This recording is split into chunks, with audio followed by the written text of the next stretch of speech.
बिस्मिल्लाहिर्रहमानिर्रहीम। अस्सलाम वालेकुम वीवर्स, क्या हाल है आपका? उम्मीद है ठीक होंगे आप और अपना टाइम एंजॉय कर रहे होंगे। देगी चना पुलाव कैसे बनाना है आज की रेसिपी में बनाना सीखेंगे। बहुत ही आसान रेसिपी है, तो वीडियो में बने रहिएगा। चना पुलाव के साथ आपके साथ एक चटनी भी आज शेयर करूँगी। ये मेरी सीक्रेट रेसिपी है। आप चने पुलाव के साथ इंजॉय करेंगे और आपको बहुत मज़ा आएगा, बहुत अच्छा जायका बनेगा इसका।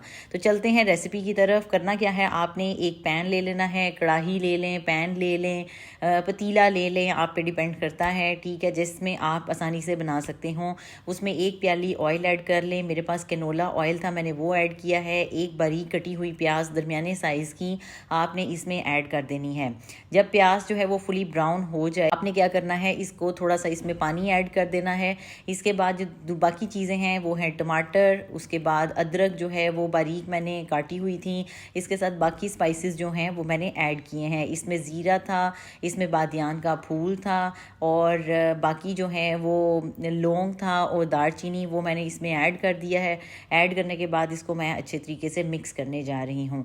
जब टमाटर जो हैं वो थोड़े से टेंडर हो जाएं और इसमें जो है वो इनका अच्छा सा टेस्ट आ जाए, तो आपने क्या करना है, इसमें चने ऐड करने हैं। और मैं आपको जूम करके भी बार बार इसीलिए दिखा रही हूँ कि मतलब आपने प्याज जो है वो अच्छे तरीके से ब्राउन करने हैं। आप इसे लाइट ब्राउन भी कर सकते हैं, डार्क ब्राउन भी कर सकते हैं, आप पे डिपेंड करता है। कुकिंग जो है वो आसान वे में करनी होती है। कुकिंग जो है वो एक आर्ट है, आपने आर्ट सीखना है, उस फ़न को सीखना है कि खानों के अंदर जायके किस तरीके से बनाने हैं, ठीक है। ज़रूरी नहीं है कि चिकन ही आपके पास हो तो उससे जायका बनेगा। आप चने भी जो है वो देगी स्टाइल में बना सकते हैं, आप दालें भी देगी स्टाइल में बना सकते हैं। तो टिप्स एंड ट्रिक्स आपने सीखने हैं। चनों को मैंने इसमें ऐड कर दिया है। चने जो है वो एक प्याली जो है वो मैंने ऐड किए हैं। इसमें तकरीबन 2 से 3 टेबलस्पून मैंने दही के ऐड किए हैं। दही को आप स्किप भी कर सकते हैं, ज़रूरी नहीं कि जो मैं इंग्रेडिएंट यूज़ कर रही हूँ वही आपने यूज़ करने हैं। आप अगर आपके घर में अगर कोई इंग्रेडिएंट नहीं है तो आप उसे स्किप भी कर सकते हैं। कुकिंग को आपने आसान बनाना है, ठीक है। इसके बाद आपने इसमें नमक ऐड कर देना है।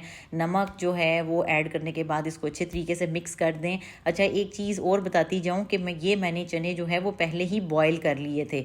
बॉईल करने के बाद इसमें मैंने ऐड किया है। आप भी इसे सेपरेटली नमक डाल के बॉईल कर सकते हैं। अच्छा जी, मसाला बड़ा अच्छे तरीके से तैयार हो गया है। इसमें अब मैंने तकरीबन 2 से 3 ग्लास जो है वो पानी के ऐड करने हैं। आप जो है वो पानी अपनी मर्ज़ी से ऐड कर सकते हैं। मेरे पास तकरीबन 1.5 ग्लास चावल थे तो मैंने 3 ग्लास पानी इसमें ऐड किया है।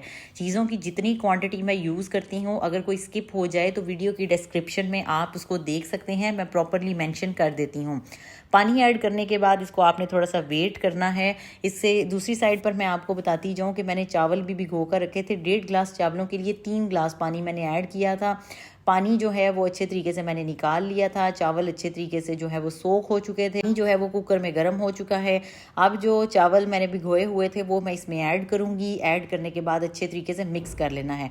अब आपने चमचा जो है ना वो बड़े सॉफ्ट हैंड से हिलाना है, ठीक है, और आँच आपने तेज़ रखनी है ताकि जो है वो अच्छे तरीके से चावल भी गल जाएँ और साथ पानी भी ड्राई हो जाए और चावल टूटे भी ना। चावल जो है वो साबुत रहना चाहिए, मैं आपको एंड में दिखाऊंगी, ठीक है। उसके बाद अब ये देखें मैंने चमचा भी चेंज कर लिया है, ठीक है, ताकि चावल टूटे ना। ये सिलिकॉन का चम्मच है, अगर आपके पास नहीं है, अफोर्ड नहीं कर सकते तो कोई मसला नहीं, आप चम्मच ज़रा कम हिला लें, कोई बात नहीं है जी। इसके साथ मैं तकरीबन 2 से 3 टेबलस्पून मैंने लेमन जूस के ऐड किए हैं और बॉयल आ रहा है इसको।